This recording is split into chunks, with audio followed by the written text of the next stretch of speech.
The weak exist to serve the strong. That was the first truth Sarah Nighthollow learned as a child. It was whispered in the hallways of the pack house where she was never welcome. It was carved into the sneers of wolves who looked through her like she was made of smoke. It was branded into her bones by 14 years of silence, of hunger, of sleeping alone in a cabin that groaned against the wind like a dying animal. But on the coldest night in a century, when death came scratching at her door, wearing the faces of 15 frozen wolves, Sarah would discover a different truth, a truth that would shake the foundations of 5 kingdoms and change her life forever. She just did not know it yet. The storm arrived 3 days early. Sarah stood at the window of her cabin, watching the sky transform from gray to black with unnatural speed. The meteorological crystals in the village square had predicted heavy snowfall, yes, but not until the end of the week. The wolves of Shadow Pine Pack had been preparing for days, stockpiling supplies in the great pack house, reinforcing walls, testing the magical heating systems that would keep the Alpha and his favorites warm through the worst of winter. Sarah had not been invited to those preparations. She never was. Her cabin sat at the edge of Shadow Pine territory, a 20-minute walk from the nearest neighbor, an hour from the pack house itself. It had been built decades ago as a storage shed for hunting supplies. The walls were thin. The roof leaked in 3 places. The single window rattled in its frame whenever the wind picked up, and the wind was always picking up in Frostmere territory. This was what the pack had given her when she came of age, when her mother died and left her truly alone. Better than nothing, they said. Be grateful, they said. Sarah had learned to be grateful for very small things. She turned from the window and surveyed her supplies with the clinical eye of someone who had learned to survive on almost nothing.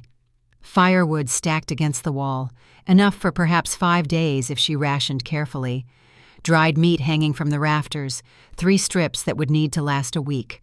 A small bag of rice, half empty, herbs in clay jars, some for cooking, most for medicine. Her mother's old chest sat in the corner, filled with books and papers that smelled like lavender and loss. The chest was the most valuable thing she owned, not in gold, but in knowledge. Her mother had been a healer once, the pack healer, in fact, back before Sarah was born. But her mother had not always belonged to Shadowpine. She had fled here from somewhere else, somewhere in the Northern Territories, running from a powerful family whose name she refused to speak. Whatever happened there had left scars that went deeper than skin. Before she refused an order from the Alpha that had nothing to do with healing and everything to do with power. Before she was cast out a second time, pregnant and alone, forced to survive on the edges of a pack that had never truly been hers. She had died when Sarah was 13, wasted away by a sickness that any competent healer could have treated. But no healer in Shadowpine would touch an exile, not even to save her life. In her final days, delirious with fever, she had pressed her medical texts into Sarah's hands. Knowledge is power they cannot take from you, little moon. Learn everything. Survive everything. You are stronger than they will ever know. Sarah had learned. For 10 years she had read every book in that chest until the pages were soft from handling. She had practiced on injured animals she found in the forest, rabbits with broken legs, birds with damaged wings, once a young deer that had been mauled by something with very large teeth. She could set bones, treat infections, identify medicinal plants by touch alone. She knew the signs of frostbite, of hypothermia, of a dozen different poisons and their antidotes. None of it mattered to Shadowpine Pack. She was still Omega, still the lowest of the low, still the wolf they would rather forget existed. A knock at the door made her jump. No one knocked on her door. No one visited the Omega cabin unless they wanted something, and they rarely bothered with the courtesy of knocking. She opened it to find Beta Harlan standing on her doorstep, his thick frame blocking what little light remained in the dying afternoon. Behind him, his mate Isolde waited with a cart, her beautiful face twisted into its customary expression of distaste. Harlan did not wait to be invited in. He shouldered past Sarah like she was furniture, his eyes scanning the cabin with predatory interest. "The Alpha needs supplies," he announced. "Storm is coming early. Everyone has to contribute. Sarah felt her stomach drop. Contribute. That word always meant the same thing when it was directed at her. It meant, give us what you have and expect nothing in return. I do not have much, she said carefully. The storm caught me off guard too. Harlan was already moving toward her firewood, not asking, taking, his massive hands gathered armful after armful while Sarah watched, her heart pounding against her ribs like a trapped bird. Please, she managed, if you take all of it, I am not taking all of it. He did not look at her, just most of it. Alpha's orders. Packhouse needs to be warm. You understand. She understood perfectly. The packhouse, with its reinforced walls and magical heating, needed her firewood about as much as a dragon needed a match. This was not about supplies. This was about reminding her of her place. Harlan loaded the wood onto the cart, leaving her with perhaps a quarter of what she had spent months gathering. Isolde watched the whole process with a small smile playing at her lips. You know, Isolde said as Harlan finished, you really should not bother coming to the packhouse during the storm. We are going to be quite crowded. Limited resources. I am sure you understand. Sarah said nothing. There was nothing to say. Besides, Isolde continued, leaning in conspiratorially, I hear this cabin is quite cozy.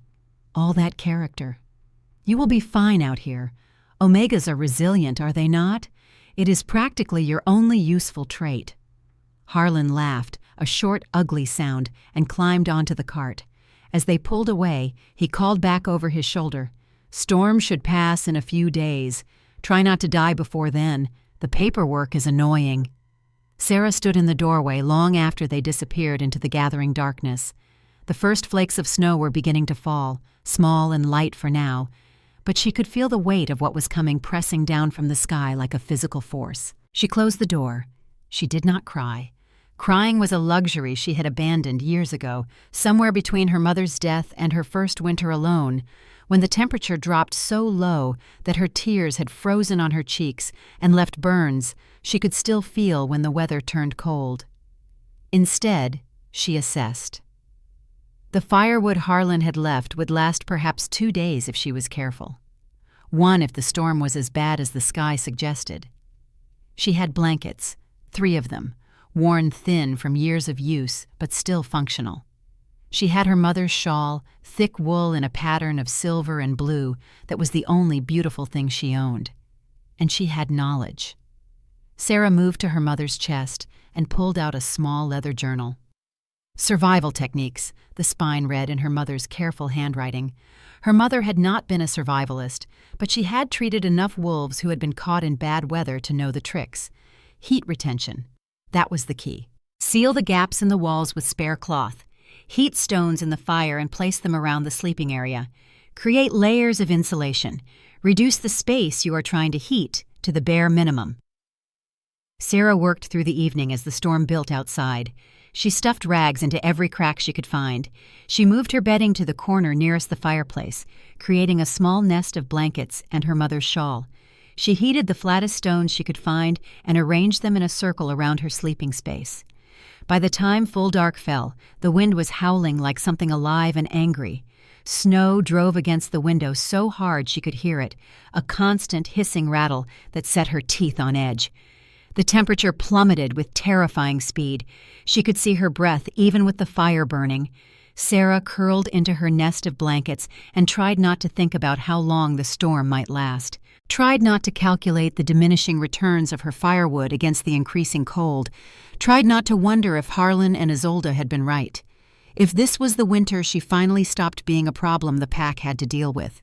Sleep came eventually, thin and restless, filled with dreams of ice. She woke to silence. For one disorienting moment, Sarah thought the storm had passed.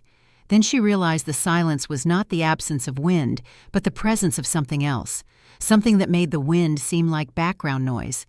A scratching at her door, weak, desperate, the sound of something dying that did not want to die. Sarah knew that sound. She had made it herself once, years ago, when she had gotten locked out of the pack house during a cruel prank and spent 3 hours in the cold before someone finally heard her. She remembered the desperation, the certainty that she was going to die and no one would care enough to save her. Her hand was on the door handle before she made a conscious decision to move. The logical part of her brain screamed warnings. Opening the door meant losing precious heat. The storm was still raging. She could hear it now that she was listening, a constant roar of wind and snow. Whatever was out there could be dangerous, could be a trap, could be the death that finally came for her. The scratching came again, weaker this time, accompanied by a sound that cut through all her logical objections like a blade, a whimper, small, pained. The sound of a creature that had given up on everything except the desperate hope that someone might help. Sarah opened the door. The blizzard exploded into her cabin like a living thing. Snow blasted her face, blinding her instantly. Cold so intense it felt like fire seared every inch of exposed skin. The wind nearly knocked her off her feet, and she had to grab the doorframe to keep from being blown back into the cabin. But she saw it. There on her doorstep, half buried in a snowdrift that had piled nearly 3 feet high, was a wolf. Not a werewolf in human form. An actual wolf, gray and white, medium-sized, its fur so crusted with ice that it looked like a creature made of winter itself. Female, Sarah noted automatically, her healer's training kicking in. Young, small, probably a scout or a runner, built for speed rather than strength. The wolf's eyes met hers. Amber, glazed with pain and exhaustion, but still holding a spark of desperate intelligence. Then they closed. No. The word tore out of Sarah as she dropped to her knees in the snow. The cold soaked through her thin sleeping clothes instantly, so frigid it burned. But she did not care. She grabbed the wolf under its front legs and pulled. Dead weight, far heavier than the animal's slight frame suggested. Her omega strength, never impressive to begin with, screamed in protest. But Sarah had spent 10 years doing physical labor that no one else in the pack would touch. She was stronger than she looked. She hauled the wolf over her threshold with a grunt of effort, muscles burning, lungs searing from the frozen air she was gasping in. She turned to close the door and froze. Eyes, dozens of them, gleaming in the darkness beyond her doorway like stars fallen to earth. Wolves. So many wolves. They emerged from the white curtain of the blizzard like ghosts, gray and black and brown and white, all of them covered in ice, all of them stumbling and swaying, barely able to stand. They were dying. Every single one of them was dying, and they had somehow found their way to her door. For one heartbeat that stretched into eternity, Sarah stared at them.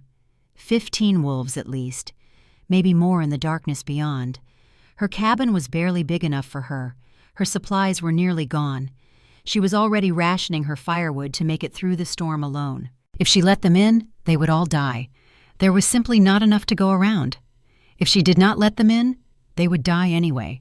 Right now, on her doorstep. And she would have to live with that knowledge for however long she survived. One of the wolves collapsed at the edge of the light spilling from her cabin. A large black male, massive even compared to the others, his tongue lolling, his breathing so shallow she could barely see his sides move. He did not get back up. Sarah did not remember making a decision.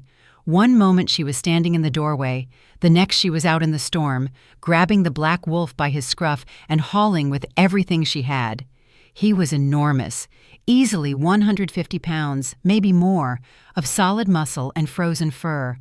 Moving him should have been impossible, but Sarah had learned long ago that impossible was just another word for difficult, and difficult was just another word for necessary. She dragged him over her threshold, her bare feet screaming against the frozen ground, her arms feeling like they were being torn from their sockets. The moment he was inside, she turned back. "Come on!" she called into the storm, her voice barely audible over the wind. "Inside, now, all of you, move!" They came, one by one, stumbling through her door on legs that could barely support them. Sarah counted as they entered, her heart pounding against her ribs. 3, 5, 8, 11, 14, 15. 15 wolves collapsed on her floor, her bed, against her walls.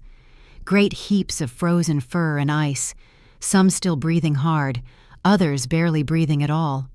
Her cabin, small to begin with, was now packed with bodies. There was barely room to move. Sarah slammed the door shut and threw her weight against it, forcing the latch closed against the wind.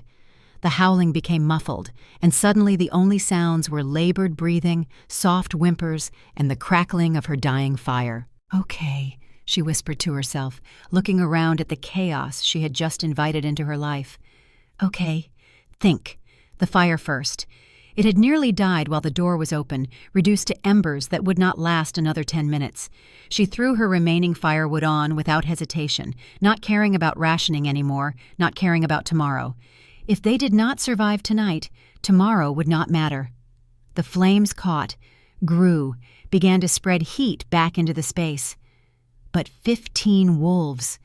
How was she supposed to warm 15 wolves? Body heat. Her mother's journal had been clear about this. Hypothermia victims needed to share warmth with each other. The more bodies, the better. Pile them together, let their collective heat build, create a microclimate of survival in the center of the group. Sarah began to work. She moved through the cabin with methodical efficiency, assessing each wolf with the eye of a healer who had been practicing her craft alone for a decade. Triage. That was the word her mother had used. When resources are limited, you must prioritize. Save the ones you can save. Make the others comfortable. Something strange happened as she worked.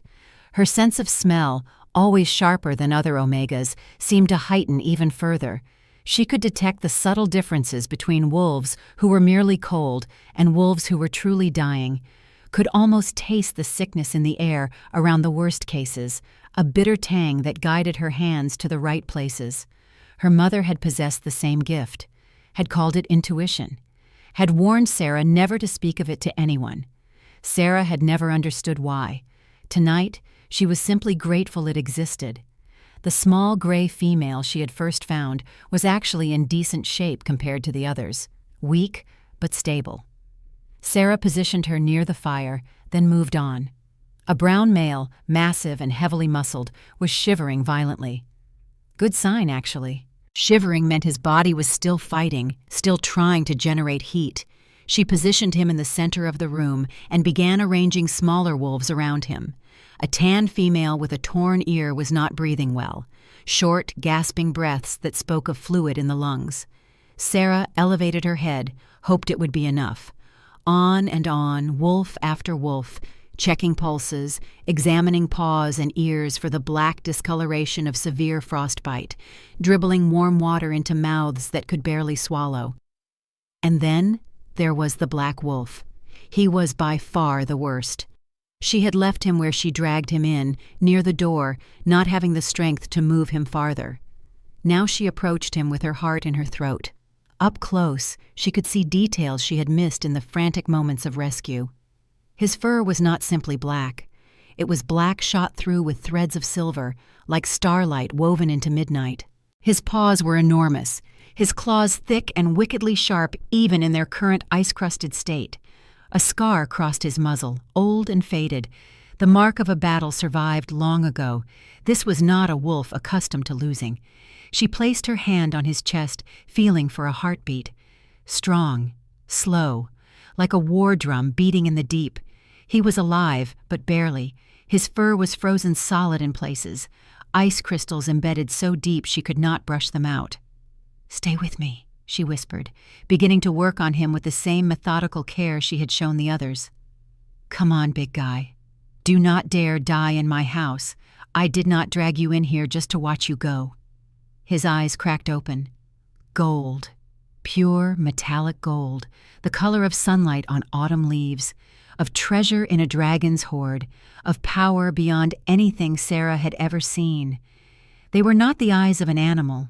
They were the eyes of something ancient and knowing, something that looked at her and saw everything she was, everything she had been, everything she might become. For one breathless moment they stared at each other, the Omega and the wolf with golden eyes. Then his eyes closed again, and she was left with the echo of that gaze burning in her memory like a brand. Sarah kept working. The night passed in a blur of exhaustion and desperate effort. She fed the fire until her woodpile dwindled to almost nothing. She heated water and dribbled it into mouths that were slowly regaining the ability to swallow. She checked and rechecked each wolf, watching for signs of improvement or decline, adjusting positions, adding blankets where she could spare them. The gray female with the labored breathing finally stabilized, her chest rising and falling in a steady rhythm that no longer scared Sarah every time she looked. The brown giant started shivering harder, then less, then stopped shivering entirely as his body temperature normalized. One by one, hour by hour, the wolves began to pull back from the edge of death. Dawn came, though Sarah could not tell through the blizzard still raging outside.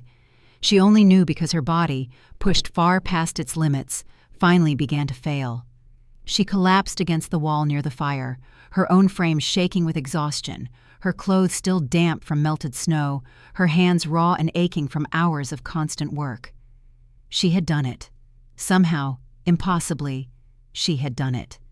15 wolves, all breathing, all stable, all alive because she had opened her door and chosen compassion over survival, mercy over logic, hope over fear. For the first time in 14 years, Sarah Nighthollow had saved someone. She smiled, exhausted beyond words, and let her eyes drift closed. The black wolf with golden eyes opened his again, watching her slip into unconscious sleep. Something ancient shifted in those impossible irises, something that looked very much like recognition, like respect, like the first spark of something more. But Sarah was already asleep, and so she did not see the way the other wolves, slowly regaining consciousness around her, turned their attention to the black wolf. Did not see the way they lowered their heads, not in fear but in deference, did not realize that she had just saved the most powerful alpha in 5 kingdoms, and that nothing in her life would ever be the same. She woke to the smell of cooking meat and the sound of low voices. For one disorienting moment, Sarah thought she was dreaming. No one cooked in her cabin. No one spoke in her cabin. She had been alone for so long that the presence of others felt like a hallucination, a fever dream conjured by her exhausted mind. Then she opened her eyes and remembered. The wolves were awake, not all of them. Several still lay in sleeping piles around her small space, their breathing deep and even in natural sleep rather than the unconsciousness of hypothermia. But at least half were up and moving, and Sarah's sleep-fogged brain struggled to process what she was seeing, because the wolves were not wolves anymore. A woman with auburn hair and sharp green eyes crouched by her fire, turning strips of meat over the flames. Where she had gotten meat, Sarah had no idea. A massive man with brown hair and pale blue eyes stood by the door, his posture alert, his gaze scanning the cabin with the automatic vigilance of a trained soldier. A small woman with silver blonde hair sat nearby, watching Sarah with soft brown eyes that seemed familiar somehow. They were all naked, every single one of them.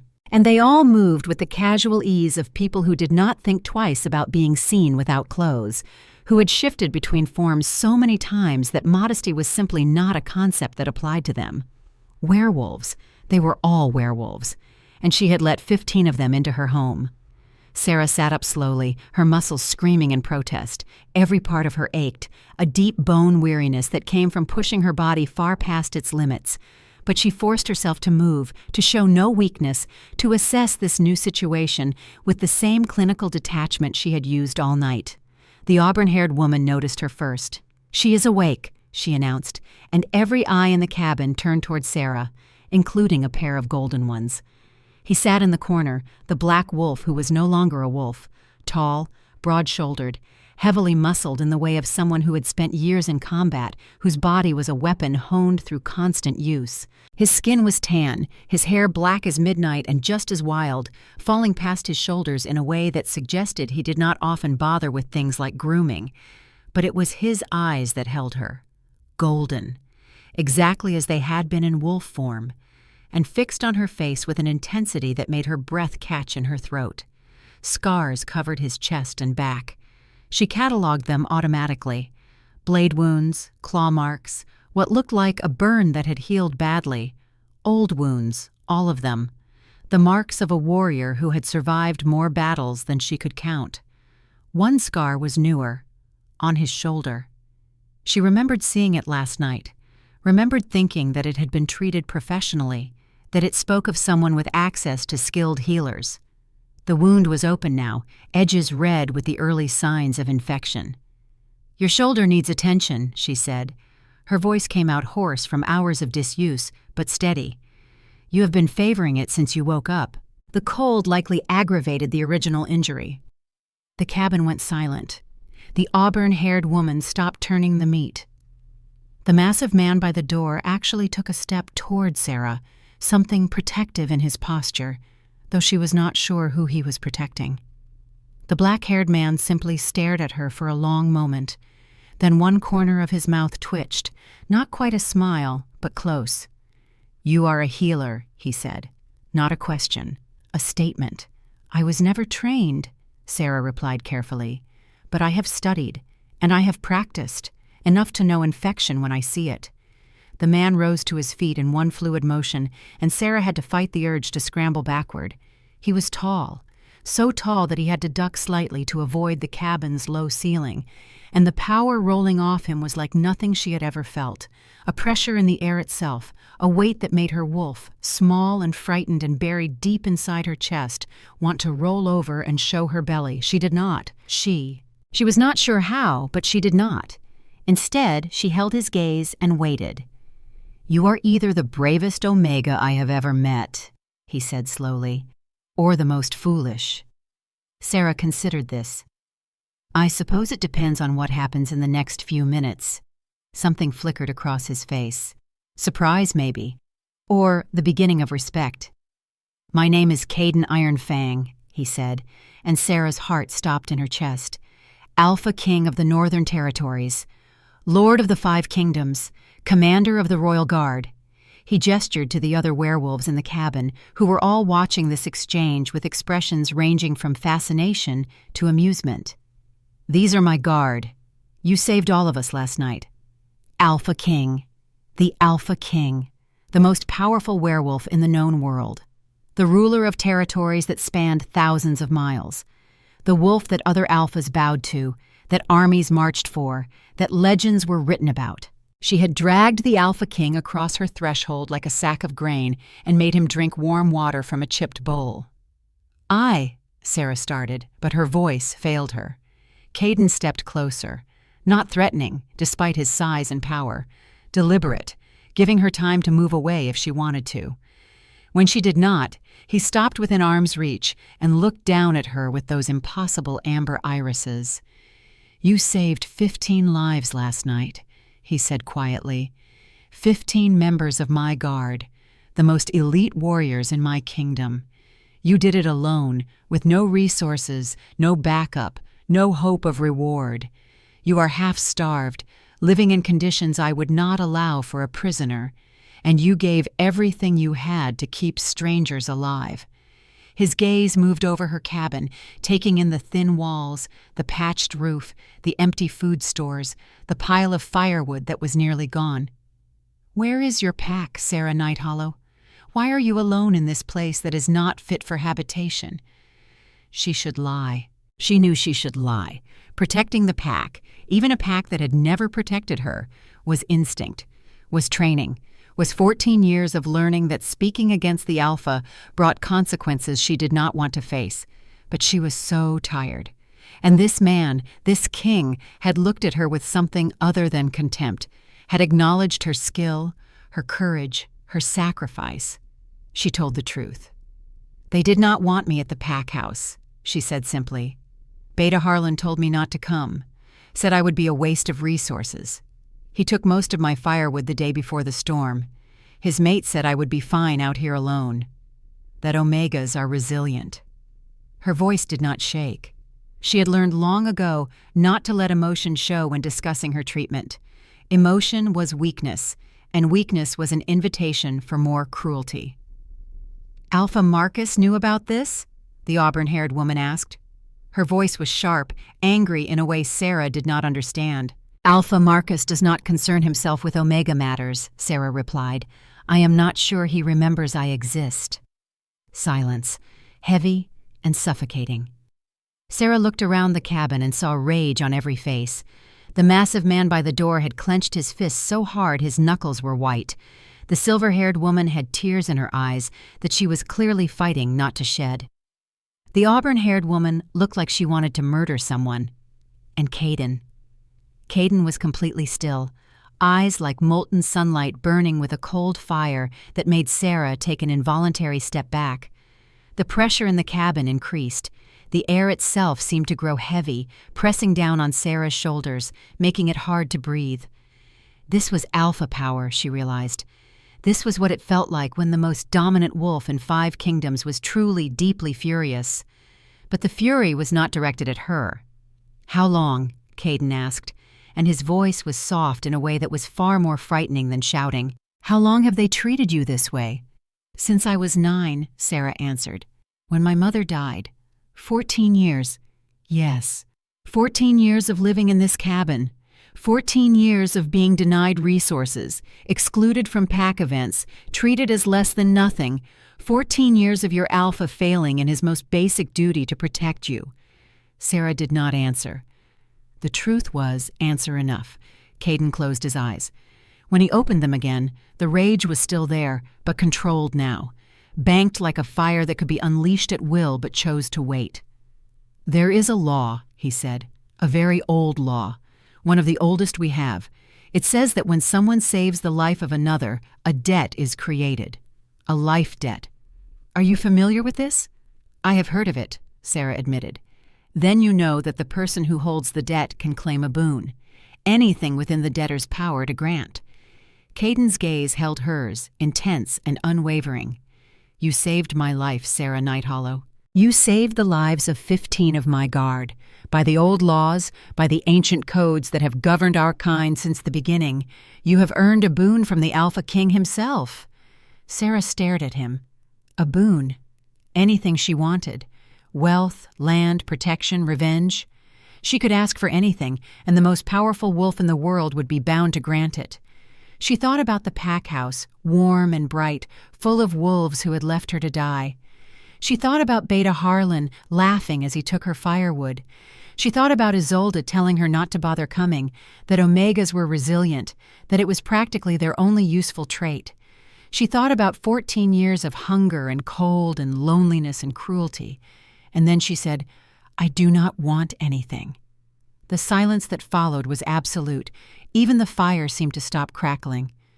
"You have to want something," Caden said slowly, as if he was not sure he had heard her correctly. "You needed help," Sarah replied.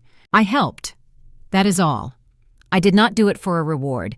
I did it because it was the right thing to do." The auburn-haired woman made a sound that might have been a laugh or might have been a sob. The massive man by the door was staring at Sarah like she had grown a second head. Caden just looked at her for a long moment, something shifting in that fierce amber gaze, something that looked almost like wonder. "You are the first person in 10 years, he said quietly, "who has asked me for nothing, who has given without expecting to receive, who has looked at the Alpha King and seen simply a wolf who needed help." He reached out slowly, giving her plenty of time to pull away. When she did not, he touched her face with fingers that were surprisingly gentle for someone so large. His palm was warm and calloused against her cheek. "I think," he said, "that you might be the most remarkable wolf I have ever met." Before Sarah could respond, before she could even process what was happening, a sound split the air. A crack, loud and sharp, like a tree splitting in a lightning strike. Everyone froze. "The roof," the massive man said, his voice grim. "The weight of the snow. It is going to collapse." As if his words had summoned it, the ceiling above them groaned. Dust and debris rained down. A beam cracked with a sound like a gunshot. Sarah looked up and saw death coming down on them. "Evacuation Protocol Delta," Caden roared, his voice cutting through the chaos with the commanding tone of someone who had led armies. His guard exploded into motion, each wolf moving with military precision. The massive man, Theron, braced the doorframe, holding it open against the weight of snow trying to bury them. The auburn-haired woman, Rowan, was already gathering supplies. The silver-haired woman, Mira, was helping the wolves who were still too weak to move on their own. Sarah stood frozen for one heartbeat, watching her cabin, her home, the only shelter she had known for 14 years, begin to die around her. Then she moved, her mother's chest, the books, the journals, 10 years of knowledge, of her mother's handwriting, of the only connection she had left to the woman who had loved her. She ran for it. "Sarah." Caden's voice was sharp with warning. She ignored him. The ceiling groaned again. A support beam cracked. Snow began to pour through a gap in the roof, and Sarah knew she had seconds, maybe less. Her hands closed on the chest's handles. Something slammed into her from behind, driving her to the ground. Caden! He had thrown himself over her, his massive body forming a shield between her and the collapsing ceiling. She heard wood splinter, felt him jerk as something hit his back, heard him grunt in pain. Then they were moving. He had one arm around her waist, the other hand gripping her mother's chest, and he was running for the door with a speed that should have been impossible. They burst out into the storm. The blizzard was still raging, a wall of white death that tried to force them back into the collapsing cabin. The cold hit Sarah like a physical blow, driving the breath from her lungs, freezing the tears that had started falling without her permission. "The trees!" Rowan shouted over the wind. "There is shelter in the tree line!" They ran. 15 werewolves and 1 Omega, fleeing into a storm that wanted them dead. Sarah was only in her sleeping clothes, thin fabric that provided no protection against temperatures that could kill in minutes. But Caden held her against his chest, his body heat the only thing keeping her from freezing instantly. Behind them, her cabin collapsed with a sound like the world ending. Everything she owned, every memory of her mother, the place she had survived in for 14 years, gone. "Do not look back," Caden commanded, his voice rough against her ear. "We are not dying today." The forest rose up before them, massive pines with branches heavy with snow. They dove into the tree line, seeking any protection from the lethal wind. Theron found a hollow, a depression in the ground where several fallen trees had created a natural shelter. They piled in, wolves pressing together for warmth. Caden set Sarah down carefully in the center of the hollow, then immediately positioned himself between her and the worst of the wind. "Everyone shift," he ordered. "Fur is better insulation. We shift and pile up like we did in the cabin. Sarah stays human in the center. We provide the heat and protection." The transformation rippled through the group. One by one, the naked humans became wolves again, their massive bodies forming layers of protection around Sarah. Caden was the last to shift, his eyes the color of autumn fire, holding hers for one long moment. "Rest," he said, his voice somehow echoing in her mind even as he changed. "You have done enough. Let us protect you for a while." The pack settled around her, a living cave of fur and warmth. Sarah found herself surrounded by wolves who had every reason to be strangers, but who pressed against her like she was one of their own, like she mattered, like she was worth protecting. She had never felt so safe in her life. The tears came then, silent and unstoppable. She cried into Caden's thick black fur, cried for her lost home and her dead mother and 14 years of loneliness. She cried for the cabin that was gone, and the life she had survived, and the kindness she had never expected to receive. And through it all, the Alpha King stayed pressed against her, his great head turning occasionally to nuzzle her face, his warmth a constant reminder that she was not alone anymore, that maybe, just maybe, she never had to be alone again. "I know," a voice whispered in her mind, warm and deep and unmistakably Caden's. "Alpha privilege. I can speak mind to mind with any wolf in my presence. Now stop thinking and sleep. You are exhausted, and we have a long wait ahead of us." "How?" she started to ask, but the thought trailed off into nothing. "The storm will end when it ends," Caden continued. "We will survive it together. I promise." Sarah wanted to argue, wanted to stay vigilant, wanted to keep herself separate and safe the way she had learned to do.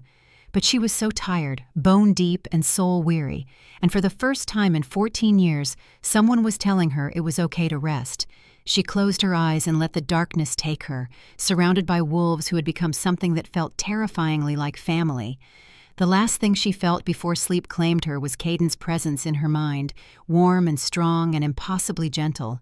And the last thing she thought was that maybe, just maybe, the coldest night of the century had been the beginning of something new, something that felt dangerously like hope.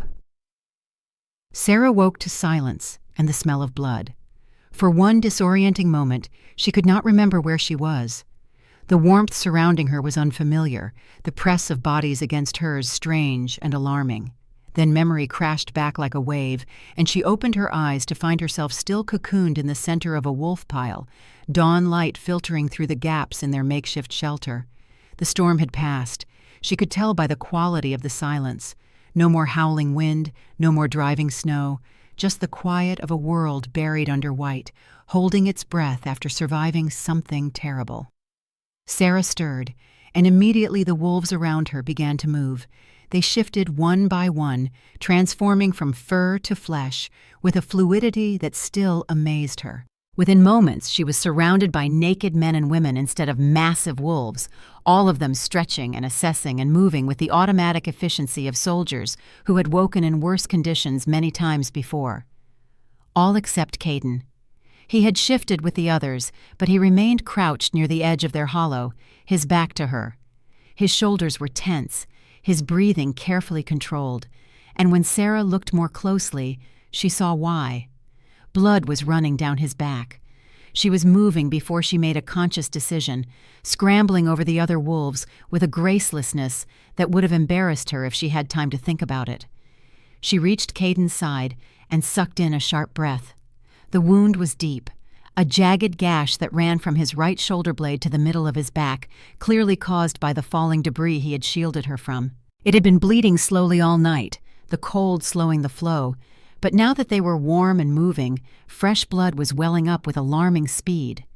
"You idiot," Sarah breathed. "Why did you not say something?" Caden turned his head slightly, and she caught a glimpse of his profile. His jaw was clenched, his eyes slightly glazed with pain he was trying to hide. "It was not important." "Not important? You have been bleeding for hours. You could have an infection. You could have nerve damage. You could—" "I have had worse," he interrupted, and his tone made it clear that was the end of the discussion. Sarah stared at him for a long moment, this impossible man who had thrown himself over her body to protect her from a collapsing building and then spent the entire night keeping her warm while he slowly bled. Then she made a decision. "Sit down," she ordered. Caden blinked. "I am fine. That was not a request."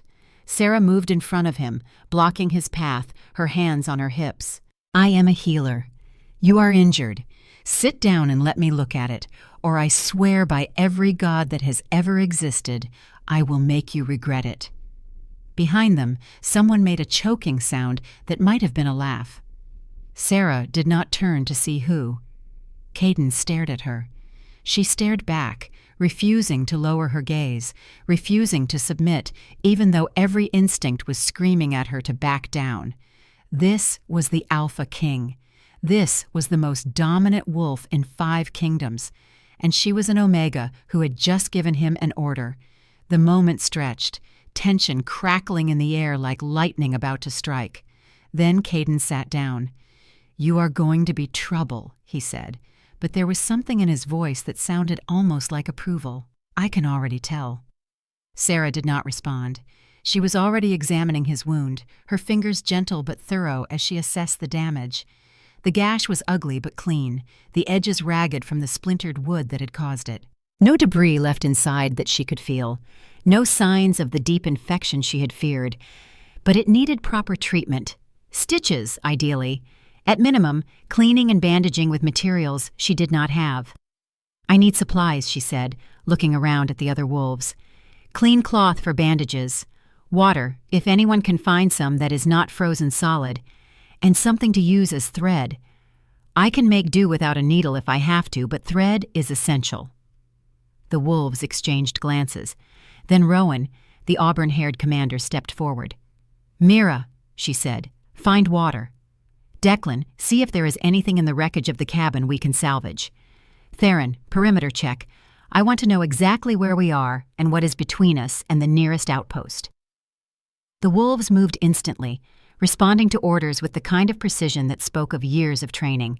Within moments, half of them had vanished into the snow-covered forest, leaving Sarah alone with Caden, Rowan, and a few guards who had positioned themselves at the edges of the hollow.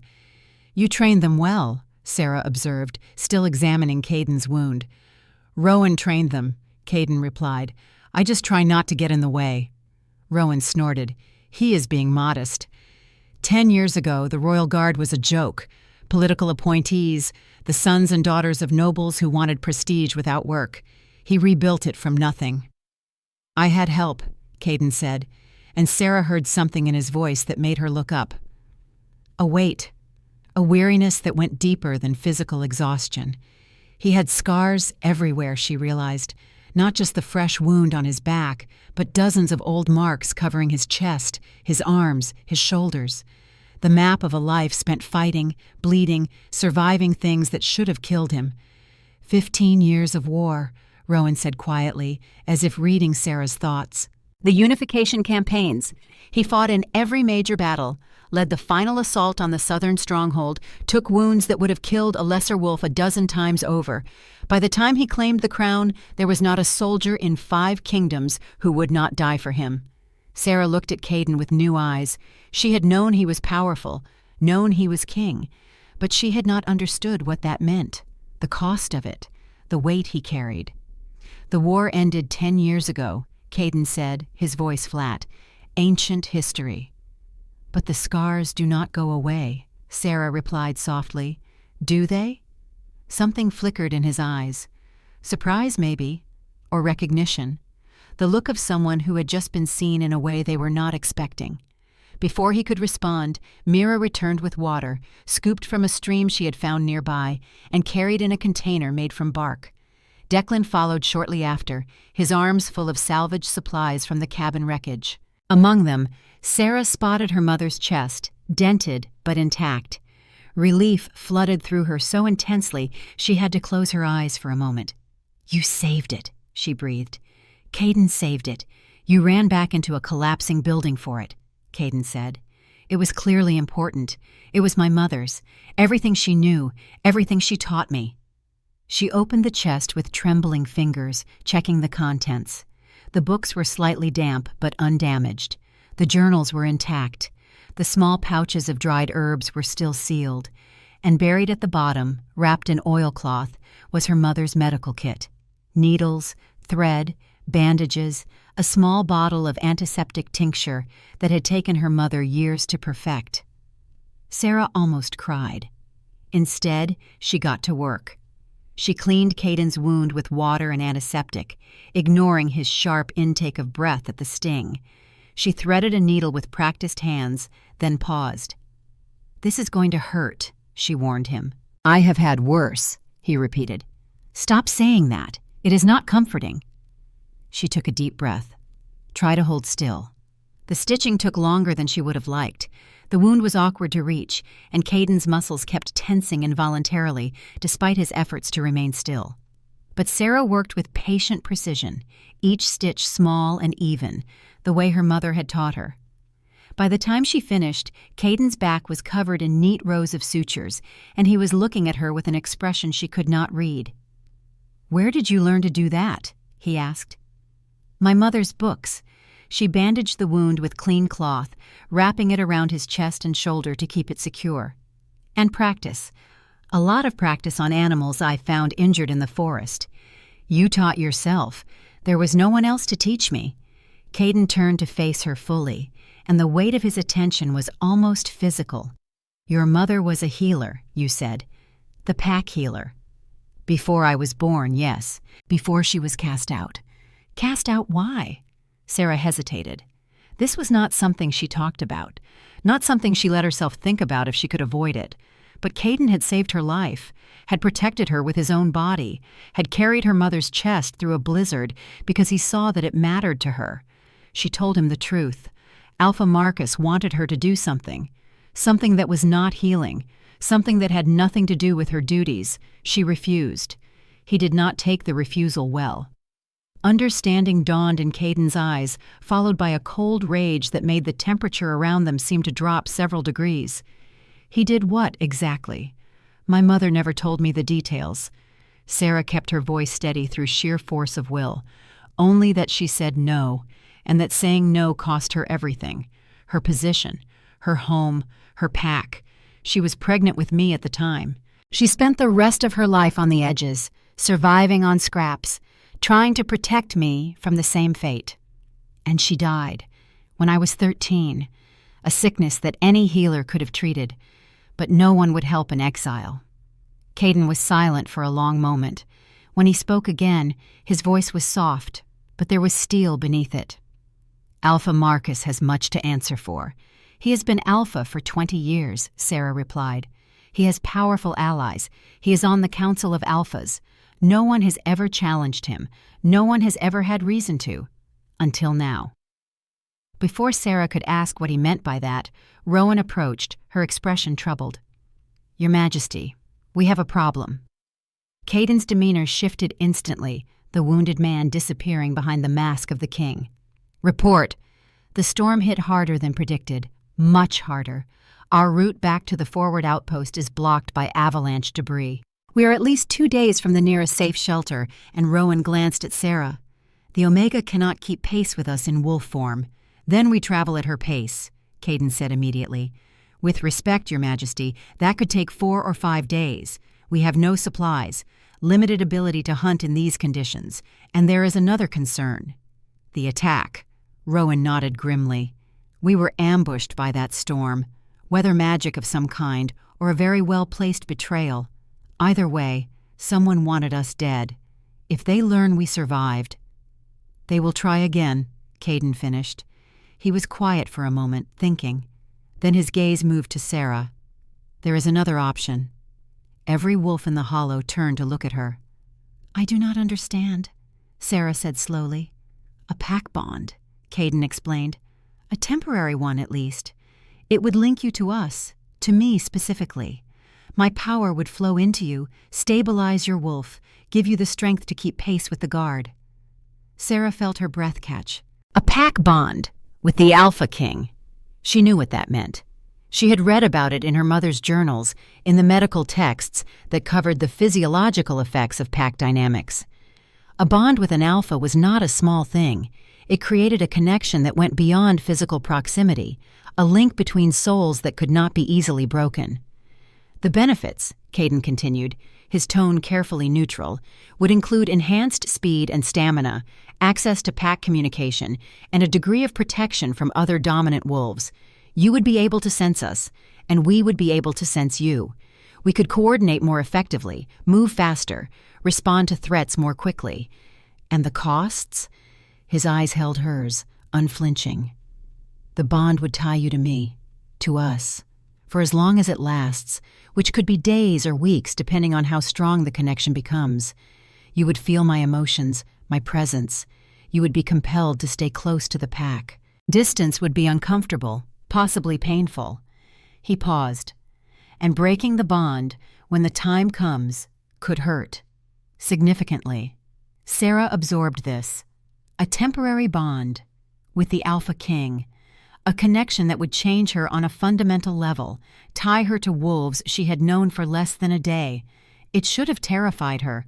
It did terrify her. But it also made a certain kind of sense. If I do not do this, she said slowly, working through the logic, we move at my pace. 4 or 5 days instead of 2, more time in hostile territory, more chances for whoever tried to kill you to try again. Caden nodded, and every guard here would be at risk. Because of me. Because I cannot keep up. No one blames you for that, Rowan said firmly. You are Omega. You are not built for... For what? Sarah interrupted, and there was an edge in her voice that surprised even her. For survival? For keeping pace? For being useful? The words hung in the air. 14 years of being told she was weak, useless, a burden. 14 years of hearing that Omegas were good for nothing except being tolerated. She was done. I will do it, she said. The bond. I will do it. Caden studied her face. You understand what you are agreeing to? I understand that 5 days of travel means 5 days of danger for everyone. I understand that you nearly died in that storm and someone wanted that to happen.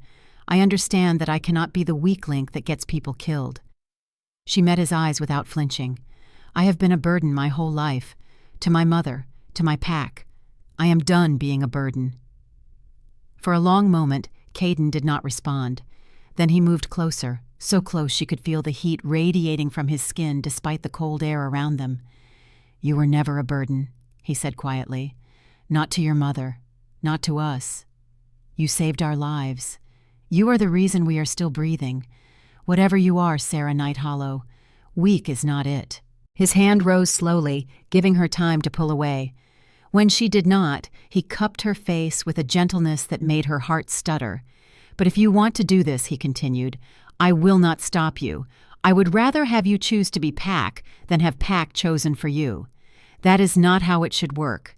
"Then let us begin," Sarah said. The ritual was simpler than she expected. They stood in the center of the hollow, the other wolves forming a loose circle around them.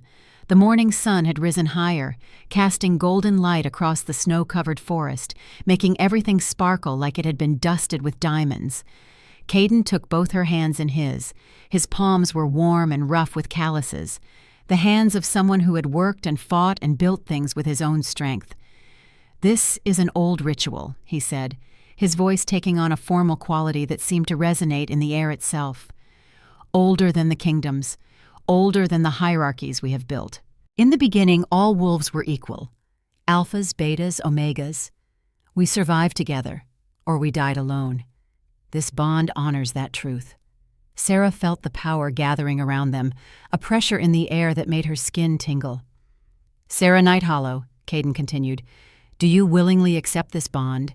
Do you offer your trust to this pack, your strength to our cause, your heart to our protection?" The words felt heavy with meaning, with commitment. This was not just about survival anymore. This was about belonging, about choosing to be part of something greater than herself. "I do," she said, and her voice did not waver.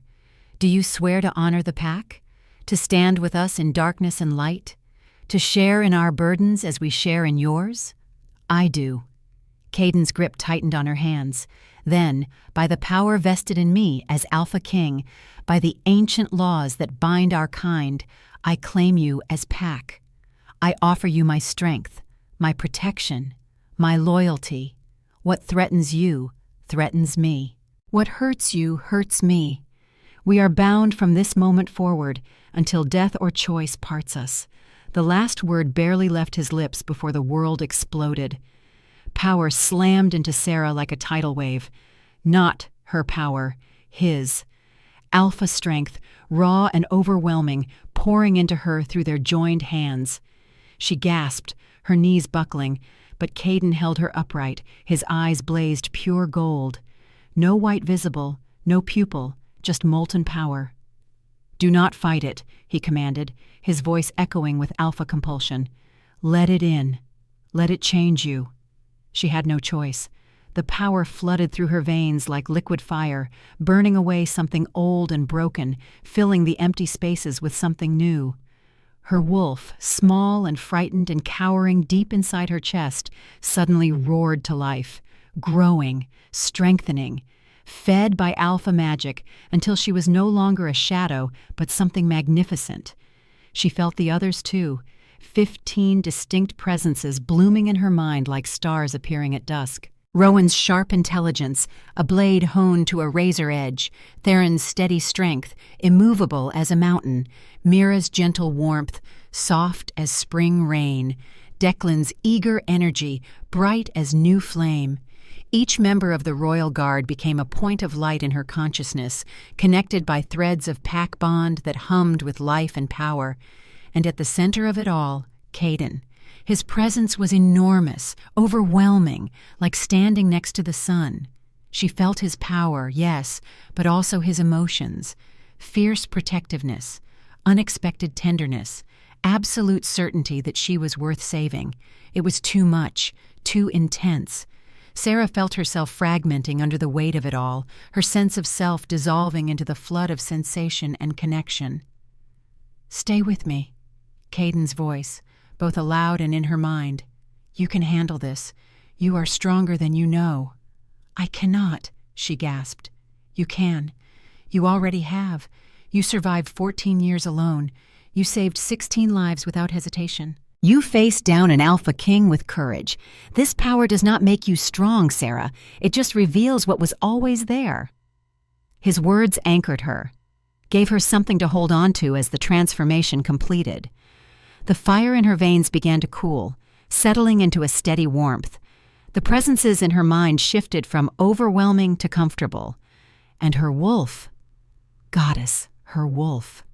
It stood tall and proud inside her for the first time in her life, no longer cowering, no longer afraid. A creature of power and grace, silver white and fierce. "Now shift," Caden said. "Let us see who you really are."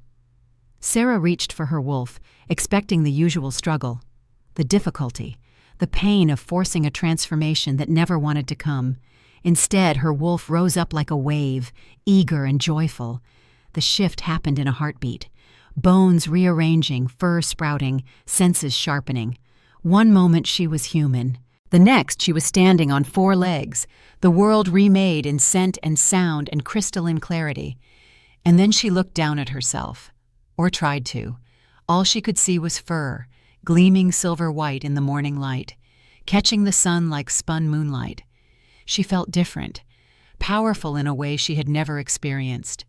The pack bond pulsed in her chest, feeding her strength, stabilizing her form. "Goddess," Rowan breathed, shifting back to human form to stare. "She is beautiful." Mira was grinning, her silver blonde hair catching the light. "I knew it. I knew there was something about her. Look at her coat. That coloring. That is not normal."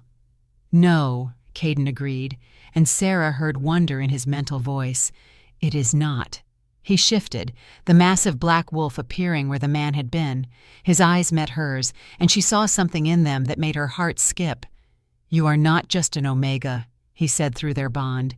"You are a healer wolf." The coloring, the enhanced senses, the natural ability with medicine. It is a bloodline trait, one that was thought to be extinct. Sarah did not understand. "A what?" "Healer wolves," Mira explained, patting over in her gray wolf form. "The oldest bloodline. They had abilities that went beyond normal werewolf gifts, enhanced smell that could detect illness, injury, even poison, a natural connection to healing magic, and they could do something no other wolf could." "What?" Sarah asked. Mira's soft brown eyes were serious.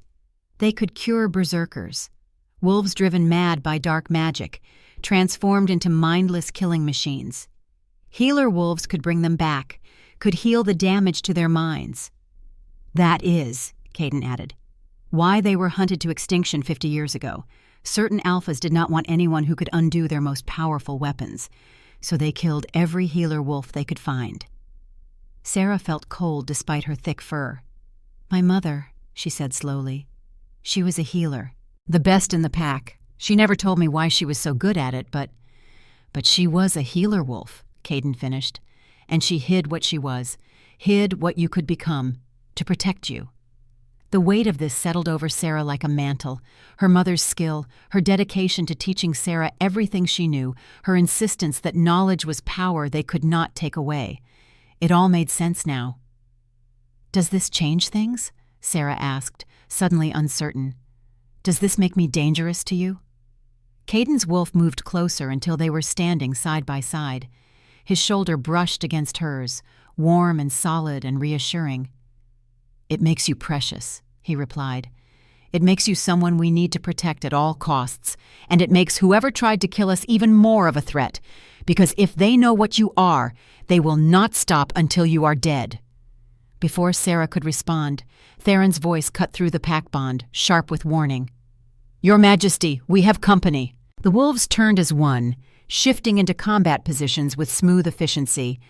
Sarah found herself in the center of the formation without consciously moving there, surrounded by guards who had become her pack in the space of a single ritual. Through the trees, shapes were moving, dark shapes, many of them, wolves, but wrong somehow. Sarah's new senses screamed warnings at her, detecting something off about the approaching creatures. Their scent was strange, tainted, like wolf mixed with something chemical, something that burned her sensitive nose. "Berserkers!" Rowan snarled. "At least 30 of them." "That is impossible," Declan protested. "Berserkers have been banned for 50 years. The magic to create them was destroyed." "Apparently someone rebuilt it," Theron replied grimly. "Defensive formation. Protect the king and the healer." The berserkers burst from the trees like an avalanche of fur and fangs. They were massive, larger than normal wolves by half, their eyes glazed with mindless fury. Foam dripped from their jaws. Their movements were wrong, jerky and uncoordinated, like puppets being controlled by an inexpert hand. They were terrifying, and they were heading straight for Sarah. The royal guard met them like a wall of fangs and claws. Sarah had never seen anything like it. The guard moved as one organism, each wolf knowing exactly where the others would be, covering weaknesses, exploiting openings. Theron was a juggernaut, his massive brown form bowling over berserkers with raw strength.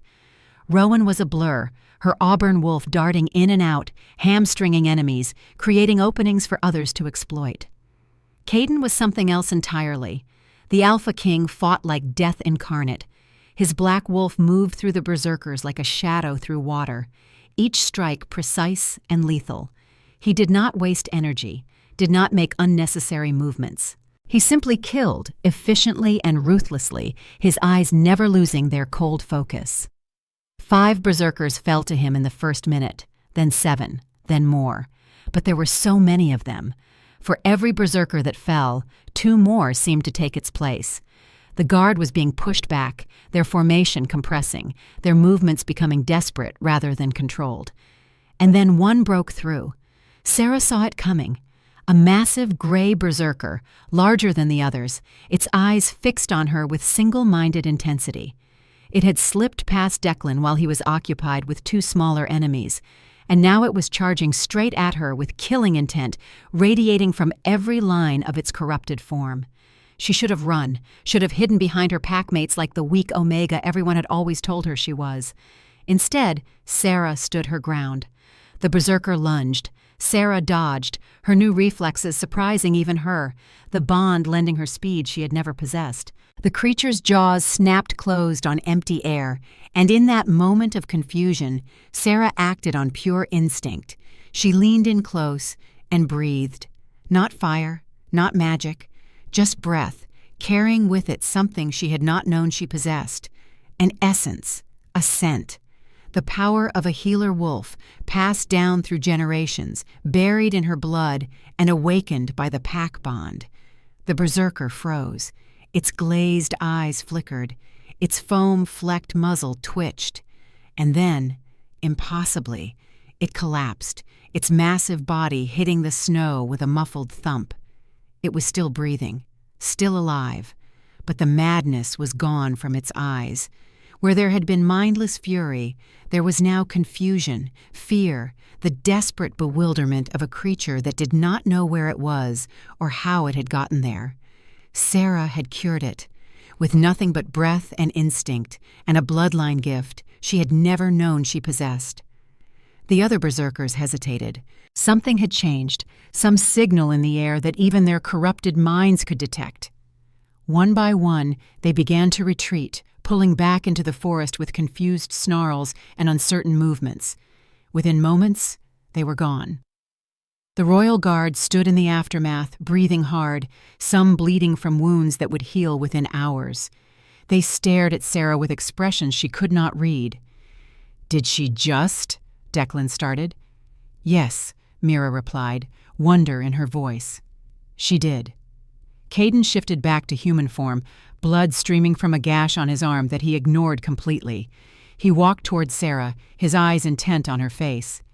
"You cured it," he said. "You actually cured a berserker." "I do not know how," Sarah admitted, shifting back as well. Her legs were shaking, her whole body trembling with the aftermath of adrenaline and instinct. "I just felt what was wrong with it, the corruption, the magic that had twisted its mind, and I knew I could undo it somehow." Caden stared at her for a long moment. Then he did something that shocked everyone present. He smiled, not the small, controlled expression she had seen before, a real smile, one that transformed his scarred face and made him look almost boyish despite the blood and the violence. "You are going to change everything," he said. "Do you understand that? A healer wolf who can cure berserkers. You are going to change the entire balance of power in 5 kingdoms. Is that—" Sarah swallowed hard. "Is that a good thing?" "It is a good thing for us. For the people who want peace instead of war. For the alphas who refuse to use dark magic as a weapon." His expression hardened. "It is a very bad thing for whoever sent these berserkers, because now we know 2 things. 1, someone is creating berserkers again, which is a war crime punishable by death. And 2, they knew we survived the storm and sent assassins to finish the job." "There is a traitor," Rowan said, shifting back as well. "Someone on the council, someone who knew our patrol route, knew when to strike, knew how to make it look like an accident." Caden nodded. "We need to get back to the capital, quickly, before whoever is behind this learns we survived again." He turned to face the guard. "No one can know we are alive until we reach the palace. We travel fast and silent. We trust no one outside this pack until we identify the traitor." "Understood?" "Understood," the guard replied in unison. Caden looked at Sarah. "Can you keep pace?" She thought about her new strength, her new speed, the bond humming in her chest like a second heartbeat. "Yes," she said, "I can keep pace. Then let us go home." They ran, through forests buried in snow, across frozen rivers, over mountains that scraped the sky. The royal guard moved like ghosts, leaving no tracks, making no sound, their passage marked only by the occasional disturbed branch or shifted stone. Sarah ran with them, not behind them, not struggling to keep up, but beside them, matching their pace stride for stride. The bond fed her strength when she flagged, borrowed her reserves when others needed them. They moved as one entity, connected in a way she had never experienced. It should have been exhausting. It was exhausting.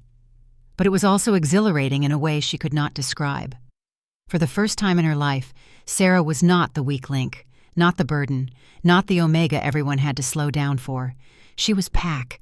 She was equal. She was home. They stopped only when absolutely necessary.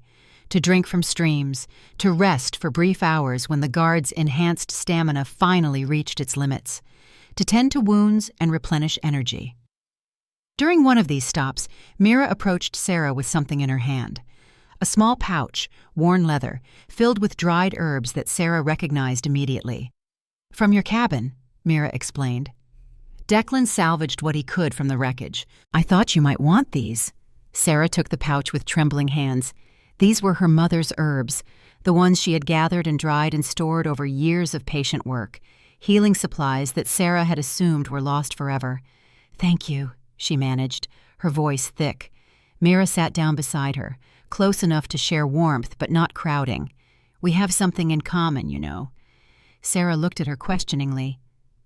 "I was born Omega," Mira said quietly, "in a pack that treated Omegas about the same as yours did.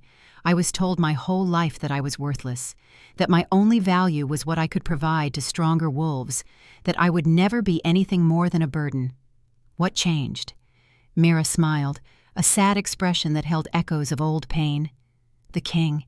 He found me during the unification wars. I was half-starved, hiding in the ruins of my pack house after raiders destroyed everything. I thought he would kill me, or worse, but he did not. No. He looked at me, this terrified Omega who could barely stand, and he saw something. Potential, maybe, or just someone who needed help and had no one else to turn to. He brought me back to his camp, had me healed, trained me." Mira's smile turned fierce. "I am the best tracker in 5 kingdoms now. I have served in the Royal Guard for 8 years. I have saved the king's life twice, and he has saved mine more times than I can count. None of that would have happened if he had looked at me and seen only an Omega. Why are you telling me this? Because you need to hear it." Mira's soft brown eyes met Sarah's with intensity. "You are not what they told you. You were never what they told you. And now you have a chance to prove it, to yourself and to everyone else. She reached out and squeezed Sarah's hand. Do not waste it. The capital appeared on the third morning like a dream rising from the snow. Lunaris, city of 50,000 wolves, heart of 5 kingdoms, home of the Alpha King. Sarah had heard stories about the capital her whole life. Travelers passing through Shadowpine territory would speak of its towers that touched the clouds, its walls that gleamed like pearl, its streets that bustled with wolves from every corner of the known world. The stories did not do it justice. The city sprawled across a valley, buildings of white stone and dark wood climbing up the sides of a mountain that dominated the landscape. And carved into that mountain, impossible and magnificent, was the palace. Spires that pierced the sky, walls that shimmered with magical protection, bridges and walkways connecting towers in a web of architecture that spoke of centuries of building and rebuilding. Flags bearing the royal crest snapped in the morning wind. A wolf's head crowned with stars, the symbol of the Iron Fang dynasty for 15 generations. Sarah stared until her eyes watered. Overwhelming? Rowan asked, appearing at her side. That is one word for it. It gets easier. The commander's voice was kind. The first time I saw it, I cried. Actual tears. Do not tell anyone. Your secret is safe. They descended toward the city, and Sarah became aware of something she had not noticed from a distance. The bond was buzzing with tension. The guard had shifted from travel formation to combat formation, their movements becoming more guarded, their attention sharper. What is wrong? Sarah asked through the bond. We do not know who the traitor is, Caden replied. Could be anyone in the city, anyone in the palace. We trust no one until we identify them. They reached the outer gates, massive structures of iron and magic, guarded by soldiers in silver armor who snapped to attention as they recognized the approaching wolves. The king, one of them shouted. The king has returned. The gates swung open and chaos erupted. Wolves poured out of buildings, drawn by the commotion. They lined the streets, falling to their knees as Caden passed, their voices rising in a chorus of joy and relief. Long live the king! The king has returned! Blessed be the Alpha King! The noise was overwhelming. The crowd was suffocating. Sarah pressed closer to Caden, grateful for the guard formation that kept the masses at bay. But even in the chaos, she noticed things. Her healer senses, enhanced by the bond, picked up details that others might miss. 5 people in the crowd, off to the left. Their heart rates were elevated. Their sweat smelled different. Fear, not joy. And underneath that fear, something else. A scent that tugged at her memory, familiar in a way she could not place. Something that reminded her of old nightmares, of her mother's face when she spoke of the family she had fled. They moved toward the palace, and those 5 people slipped away, heading in the direction of a large estate on the edge of the noble district. The estate flew banners of black and silver, a wolf's head impaled on crossed swords. The Blackwood estate, Caden said through the bond. Lord Vance Blackwood. He is on the council, and he is the father of Alpha Marcus Greymore. Sarah felt ice crystallize in her veins. Blackwood. The name her mother had whispered in her darkest moments, the name that made her flinch even in death. Could it be coincidence?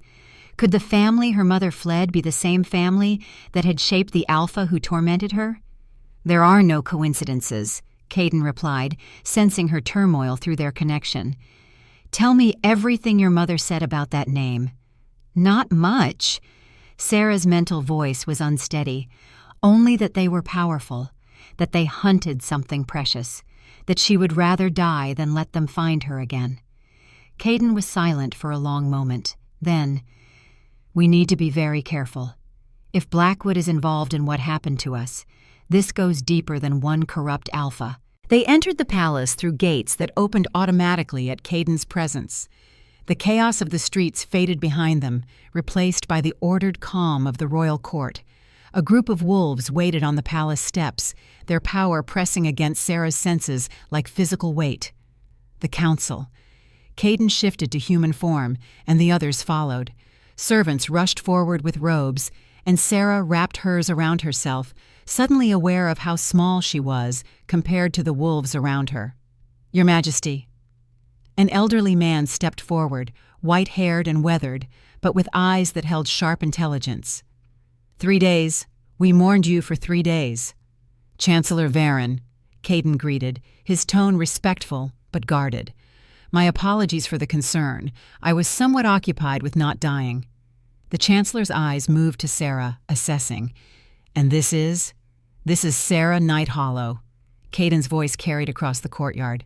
She saved my life and the lives of my entire guard during the storm.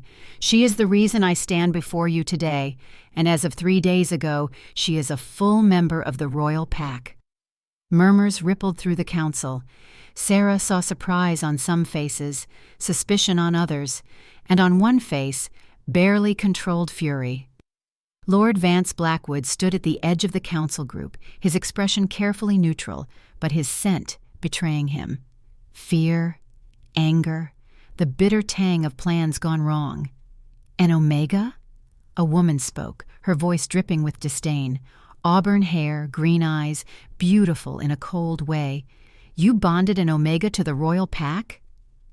I bonded a hero to the royal pack, Caden corrected. One who showed more courage and compassion than most alphas I have met. His gaze swept across the council, landing briefly on Blackwood before moving on, including, apparently, her former alpha.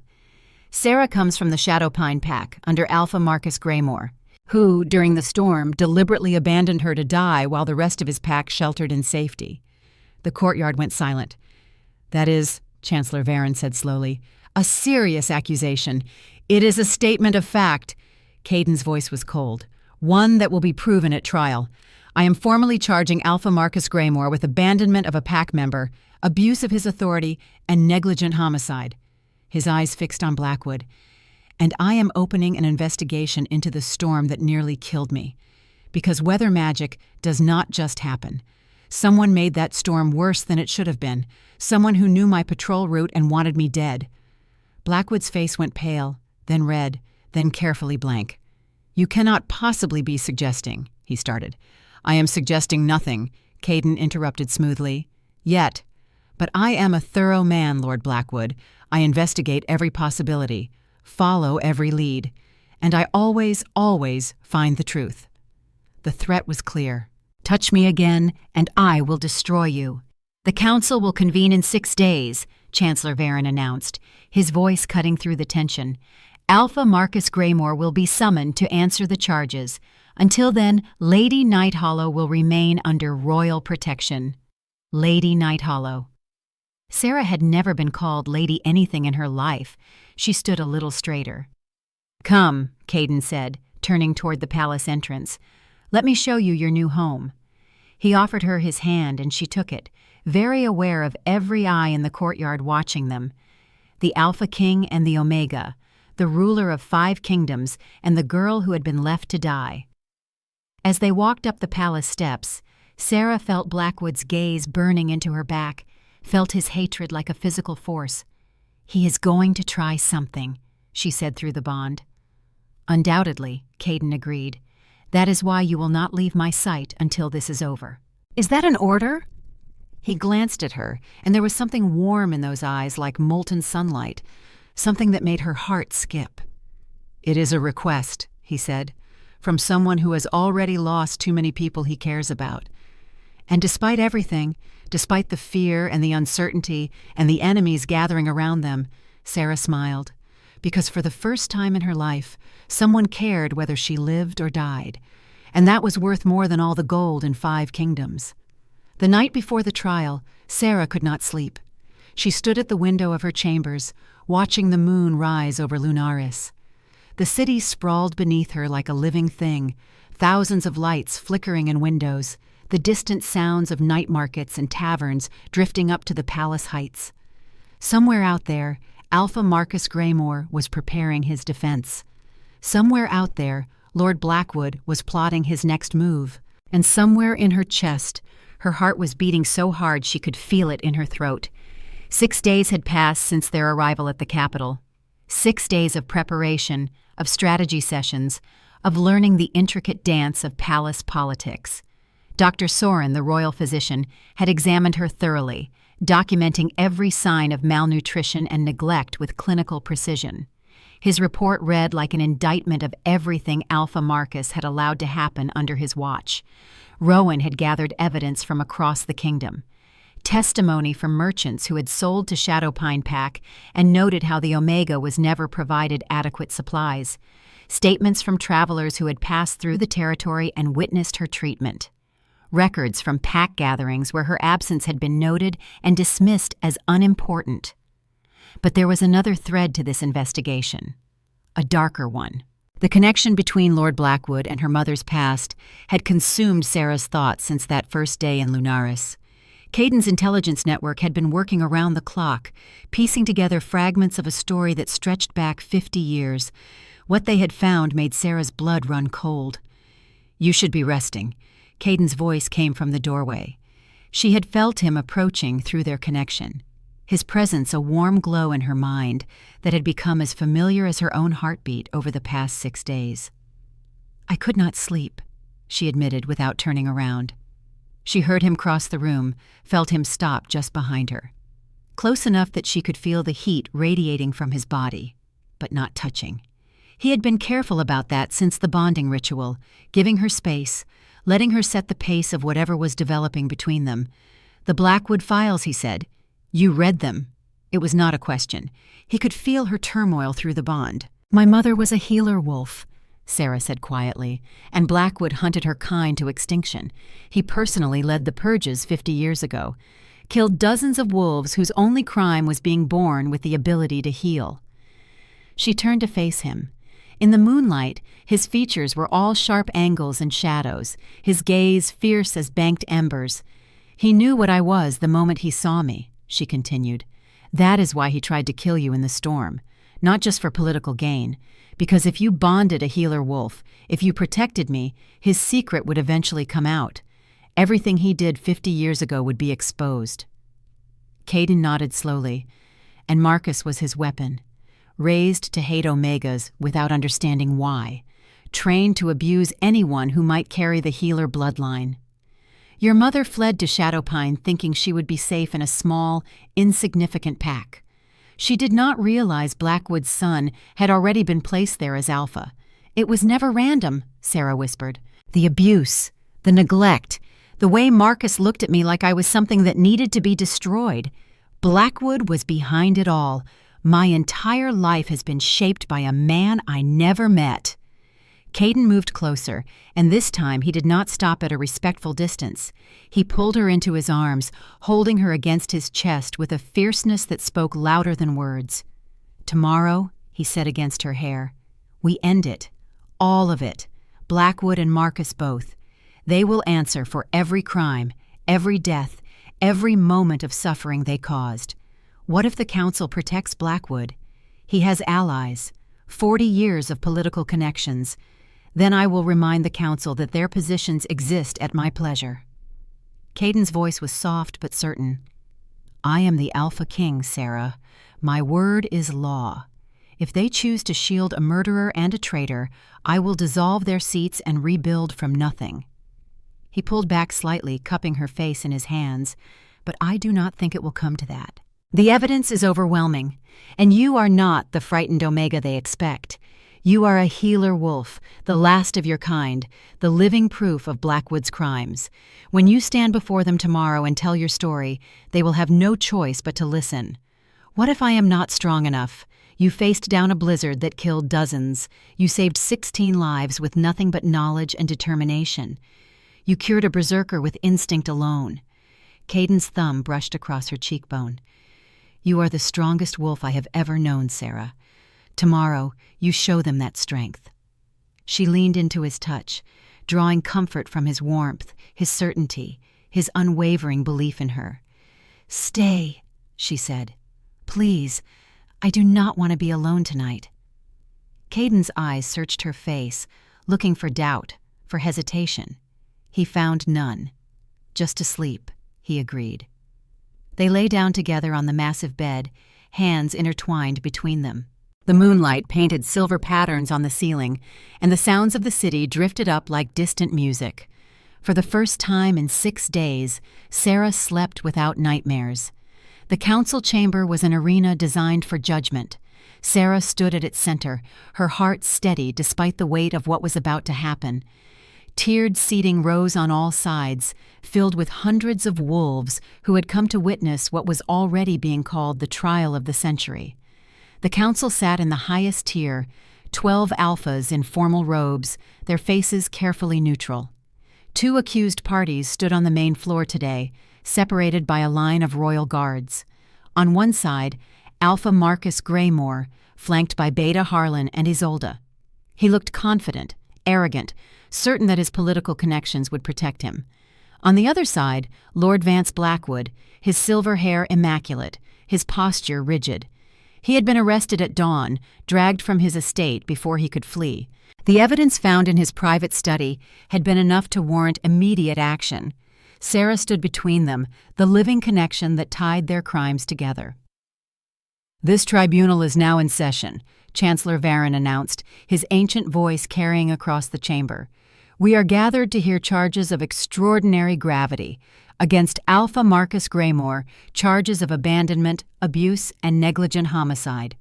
Against Lord Vance Blackwood, charges of creating illegal berserkers, conspiracy to commit regicide, and the systematic genocide of the Healer Wolf bloodline." Murmurs rippled through the chamber. Many had heard rumors about the Healer purges, but hearing them acknowledged openly was something else entirely. "The crimes of these 2 wolves are connected," Chancellor Varon continued. "The evidence will show a conspiracy spanning 50 years, designed to eliminate a sacred bloodline and maintain power through fear and violence. Alpha King Caden Ironfang will present the Crown's case." Caden rose from his seat, moving to the center of the chamber with the predatory grace that marked everything he did. His presence commanded instant attention, instant respect. "Honored Council," he began, "what I am about to reveal will change how you understand the last half-century of our history. It will expose crimes that many believed were buried forever, and it will introduce you to the wolf who survived it all." He gestured toward Sarah. "Lady Sarah Nighthollow is the last known healer wolf in existence, a bloodline that was systematically hunted and destroyed 50 years ago, led by the wolf standing before you today." His gaze fixed on Blackwood with lethal intensity. "Lord Blackwood will tell you the purges were necessary, that healer wolves were dangerous, that their abilities threatened the natural order. But the truth is simpler and uglier. Healer wolves could cure berserkers. They could undo the weapons that ambitious alphas used to maintain control, and that made them inconvenient." He pulled out a document, holding it up for the council to see. "This is a list of names, 47 healer wolves who were alive 50 years ago. Beside each name is a date of death and a location. Every single one of them was killed within a 3-year period. Every single death can be traced back to hunting parties organized by Lord Vance Blackwood." Shocked whispers swept through the tiered seating.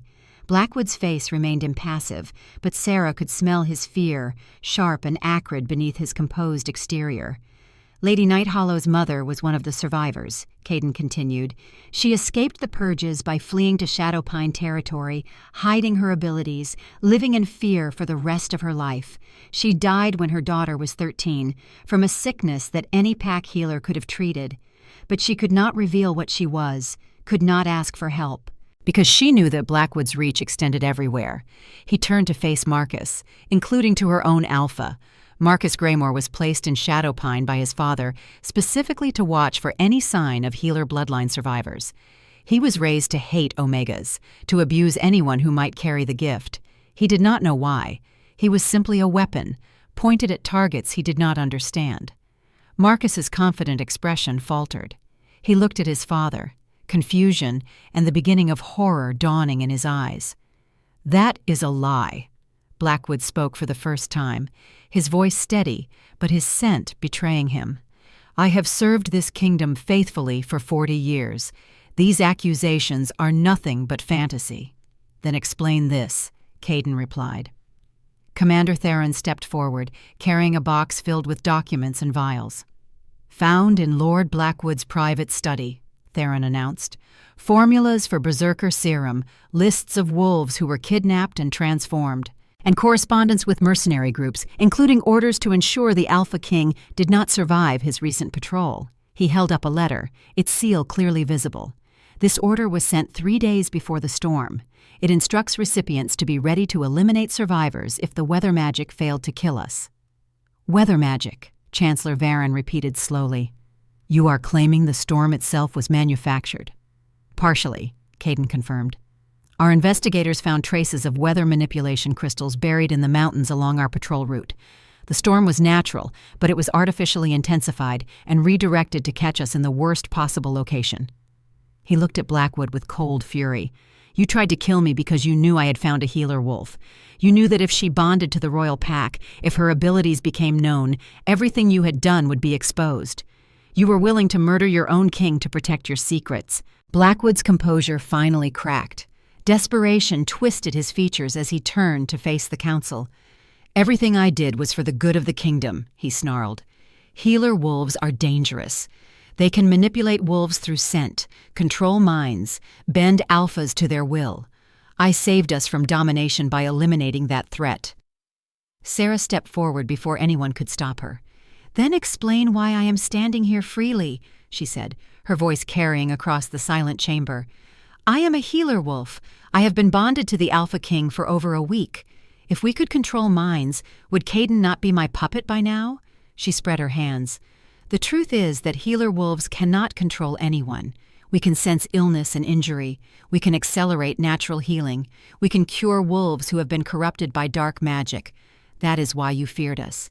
Not because we were dangerous, but because we could undo the weapons you used to maintain power.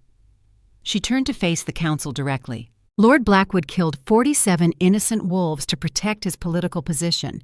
He placed his son in Shadow Pine to hunt down survivors.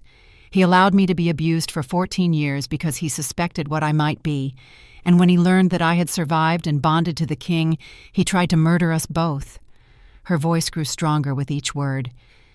My mother spent her entire life running from this man. She died afraid, alone, unable to ask for help because she knew what he would do if he found her. She never got justice. But I am still here, and I am asking this council to give her the justice she was denied. Silence held the chamber in its grip. Then Chancellor Varen spoke.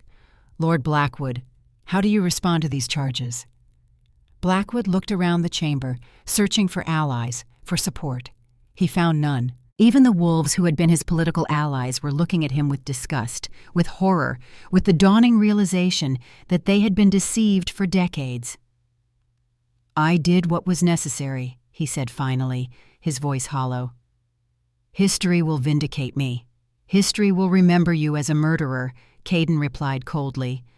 Guards, take him to the cells. He will face formal sentencing after we conclude the matter of his son. As Blackwood was led away, Sarah turned to face Marcus. The alpha who had tormented her for 14 years looked broken. The arrogance was gone, replaced by something she had never expected to see. Confusion, horror, the dawning understanding that his entire life had been built on lies. I did not know, he whispered. I did not know why he wanted me to. I just thought Omegas were... You thought what he taught you to think, Sarah replied quietly. You were a weapon. I understand that now. She looked at him for a long moment, this wolf who had made her childhood a nightmare, who had left her to die, who had been as much a victim of Blackwood's manipulation as she had, in his own way. Does understanding excuse what he did? No. But it changed things, made revenge seem less satisfying than she had imagined. Chancellor Varen, she said, turning to face the council. I wish to address the charges against Alpha Greymore separately from those against his father. The elderly chancellor nodded. Proceed. The evidence against Marcus Greymore is clear, Sarah said. He abandoned me. He allowed his subordinates to abuse me. He left me to die in a storm that killed dozens. These are facts that cannot be disputed. She paused, gathering her thoughts. But I have also learned that he was raised from childhood to hate what I represent, that his cruelty was cultivated by a father who used him as a tool. That does not excuse his actions, but it does suggest that punishment alone may not be the answer. Murmurs rippled through the chamber. This was not what anyone had expected. I am asking the council to strip Marcus Greymore of his title and authority. He is not fit to lead. But I am also asking that his life be spared, that instead of execution, he be sentenced to serve in the Omega rehabilitation centers that are being established across the kingdom. She met Marcus's eyes directly. Let him live among the wolves he despised. Let him serve them. Let him learn, perhaps for the first time, what it means to be powerless. And let him carry the knowledge of what his father did, what he helped enable, for the rest of his life. She turned back to the council. Death would be easy. This will be hard, and I believe that hard is what he needs. Silence stretched through the chamber. Then Chancellor Varen spoke. The council will vote on the charges against Alpha Marcus Greymore as modified by Lady Nighthallow's request. One by one, the 12 Alphas raised their hands. Guilty on all counts. Sentence as Lady Nighthallow proposed. 12 votes. Unanimous. Marcus Greymore, Chancellor, Varen announced, you are stripped of your title, your authority, and your lands. You will serve 5 years in the Omega Rehabilitation Centers, learning to serve the wolves you once abused. May you emerge from this sentence a better wolf than you were. Marcus nodded slowly, something like gratitude flickering in his eyes. He did not deserve mercy, he knew that, but he had been given it anyway. As he was led away, he paused beside Sarah. Why? He asked quietly. After everything I did, why spare me? Because someone has to break the cycle, she replied, and because mercy is what healer wolves do. It is what your father tried to destroy. Showing it to you is the best revenge I can imagine. She turned away from him, and the guards led him out. The trial was over. Caden appeared at her side, his hand finding hers in a grip that spoke of pride and relief and something deeper. You were magnificent, he murmured. I was terrified, she admitted. That is what makes it magnificent. Around them, the chamber was dissolving into ordered chaos. Wolves discussing what they had witnessed, council members conferring in urgent whispers, guards maintaining order as spectators pushed toward the exits. But in the center of it all, Sarah felt strangely calm. It was over, truly over. 14 years of suffering, of silence, of being told she was worthless. Blackwood would face execution for his crimes. Marcus would spend years learning to see Omegas as people. And she was free. Caden squeezed her hand. Let us get out of here, he said, before someone decides they need to make a speech. They slipped out a side entrance, leaving the chaos behind. The corridor was quiet, lit by afternoon sunlight streaming through tall windows. They walked in comfortable silence until they reached a balcony overlooking the palace gardens. Sarah leaned against the railing, breathing deeply. The air smelled like spring, like flowers and growing things, like new beginnings. What happens now? She asked. Now? Caden moved to stand beside her, close enough that their shoulders touched. Now we rebuild, change the laws, create protections for Omegas, make sure nothing like this ever happens again. He turned to face her, his expression soft in a way she had rarely seen. And we figure out what we are to each other, he continued. I meant what I said before, Sarah. I am not asking for anything you are not ready to give, but I need you to know something. What? These past 6 days, you have become something I did not know I was missing. A voice in my mind that sees things I miss. A presence that makes the crown feel lighter. A reason to care about something beyond duty and obligation. He reached out, tucking a strand of hair behind her ear. I am in love with you, he said simply. I think I have been since the moment you told me my shoulder needed attention while I was trying to be impressive and kingly. Sarah laughed, the sound surprising her. After everything that had happened, laughter felt strange, but also right. I am in love with you too, she admitted. I think I have been since you threw yourself over me to save my mother's books. Even though it was stupid and you got hurt, it was not stupid. Those books matter to you. You matter to me. She reached up, touching his face with gentle fingers. You saw me when no one else did. You believed in me when I did not believe in myself. You gave me a home, a family, a purpose. I do not know how to repay that. You do not need to repay it." Caden turned his head, pressing a kiss to her palm. "Just stay. That is all I ask. Stay, and let me love you for as long as you will have me." "How long is that?" "Forever, if you will let me." Sarah smiled, and it felt like the first real smile she had worn in years. "Forever sounds good," she said. Caden kissed her then, soft and sweet and full of promise. The bond between them blazed with shared emotion. Two wolves who had found each other against all odds, two broken creatures who had somehow made each other whole. When they finally pulled apart, Sarah rested her forehead against his. "So what do we do with forever?" she asked. "Whatever we want," he replied. "But I have a suggestion. Tell me. There are healer wolves out there, hidden, like your mother was, afraid to reveal themselves because of what Blackwood did." His expression grew serious. "I want to find them, protect them, give them a place where they can use their gifts without fear." "The Healer Academy," Sarah breathed, remembering a dream she had barely dared to imagine. "Exactly. A school, a sanctuary, a place where wolves like you can learn and grow and help others." Caden smiled. "And I want you to lead it." "Me? I am barely trained myself. You are the last healer wolf. Everything you know, you taught yourself. Who better to teach others?" Sarah thought about it. About her mother's books, filled with knowledge that had been lost. About the gift she had barely begun to understand. About the wolves out there who might be hiding the same abilities, living in fear, waiting for someone to tell them it was safe to come out. "Yes," she said, "I will do it." Caden's smile widened into something radiant. "Then let us go change the world."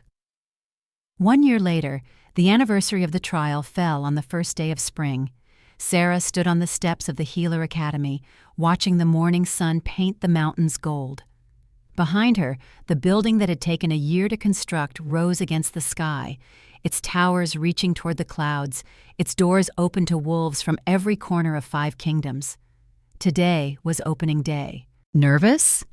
Caden's voice came from beside her, warm and familiar. He had arrived at dawn to be here for this moment, leaving behind a mountain of paperwork and a council session that was probably driving Chancellor Varon to distraction. Terrified, she admitted, but in a good way. He took her hand, intertwining their fingers in a gesture that had become as natural as breathing. "A year ago, you were starving in a cabin that was falling apart," he said. "Today you are opening a school that will change the course of history. I think a little terror is understandable." Sarah looked out at the courtyard below, where wolves were beginning to gather. Students who had traveled from across the kingdom, some of them Omegas who had been abused like she had, some of them wolves who had discovered healer abilities they did not understand, all of them looking to her for guidance. Among them, she spotted familiar faces. Mira, who had agreed to teach tracking and reconnaissance. Rowan, who would handle security and self-defense. Even Declan, who had somehow convinced everyone that he was qualified to teach history, despite being barely older than most of the students. The Royal Guard had become the Academy's first staff. It felt right. Further back, near the gate, she spotted another familiar figure, Marcus Graymore, dressed in simple work clothes, his head bowed as he helped unload supplies from a wagon. His sentence had been commuted 6 months ago for good behavior, but he had chosen to stay, to continue serving. He looked up briefly, caught her eye, and nodded once before returning to work. He would never be forgiven, not fully, but he was trying to be better. That was something. "Look," Caden said, pointing toward the road. A group of wolves was approaching, led by a woman with silver hair and eyes that sparkled with unshed tears. Behind her came others, perhaps a dozen in all, their movements hesitant but hopeful. "They came," Sarah breathed. The hidden healer wolves. The survivors who had been living in fear for decades, waiting for a sign that it was safe to emerge. Caden's network had found them, had sent word that they had a home now, that they would be protected. They came. Of course they came. Caden squeezed her hand. "You called, and they answered. That is what leaders do, Sarah. They give people something to believe in. I am not a leader. I am just an Omega who got lucky. No. He turned her to face him, his eyes fierce with conviction. You are a healer wolf who survived 14 years of abuse and emerged with enough compassion to spare your abuser's life. You are the wolf who saved a king and won the love of a kingdom. You are Lady Sarah Ironfang, founder of the Healer Academy, voice of the voiceless, hope of the hopeless. His voice softened. And you are my wife, which makes you the luckiest wolf in 5 kingdoms, obviously. Sarah laughed, swatting his arm. Obviously. The wedding had been 6 months ago, a celebration that brought wolves from across the territory. She still was not entirely used to being called queen, but she was learning, growing, becoming something she had never imagined possible. Behind them, a bell began to ring, signaling the start of the opening ceremony. The gathered wolves fell silent, all eyes turning toward the steps where Sarah and Caden stood. "Ready?" he asked. Sarah looked out at the crowd, at the students waiting to learn, at the healer wolves who had finally come home, at the future stretching out before her, bright and full of possibility. "Ready," she said. She stepped forward to address her people. 1 year ago, she began, her voice carrying across the courtyard, I was alone. I was hungry. I was convinced that I was worthless, because that is what everyone had told me my entire life. I thought I would die in a blizzard, forgotten by a pack that had never wanted me. She paused, letting the words sink in. But I did not die. Instead, I found something I never expected. I found wolves who saw my worth when I could not see it myself. I found a purpose that gave my suffering meaning. I found love in the most unlikely place, and I found strength I never knew I possessed. Her gaze moved across the crowd, touching each face. Many of you have similar stories. You have been abused, neglected, told that you were less than nothing. You have hidden your gifts because you were afraid of what would happen if you were discovered. You have lived in shadows, waiting for permission to exist. She stood taller. That permission is granted. Today, this academy opens its doors to anyone who wants to learn. Here, you will not be judged by your rank or your bloodline. You will be judged by your courage, your compassion, your willingness to grow. Here, Omega does not mean weak. It means you have survived things that would have broken lesser wolves, and you are still standing. She spread her arms, encompassing the building behind her, the students before her, the future they would build together. Welcome to the Healer Academy. Welcome home. The courtyard erupted in cheers, and standing on those steps, surrounded by wolves who believed in her, holding the hand of the wolf she loved, Sarah Nighthollow Ironfang finally understood what her mother had meant all those years ago. Omega does not mean worthless. It means you see what others miss. You feel what others ignore. That is a gift. It had taken 23 years, but she had finally learned to believe it. The weak exist to serve the strong. That was the lie they had told her. The truth was different, better. The strong exist to protect the weak, to lift them up, to see their worth. That was her truth now, her legacy, her forever, and it was only the beginning.